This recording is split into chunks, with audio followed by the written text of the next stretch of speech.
Hi, Drew Snell from Traveland RV.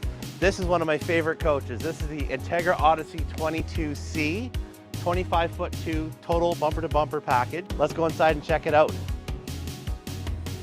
We have automatic leveling. I literally hit a button. We've already got the jacks down, it's leveled itself. Pop the awning out, the slide out. So to make the bed is essentially,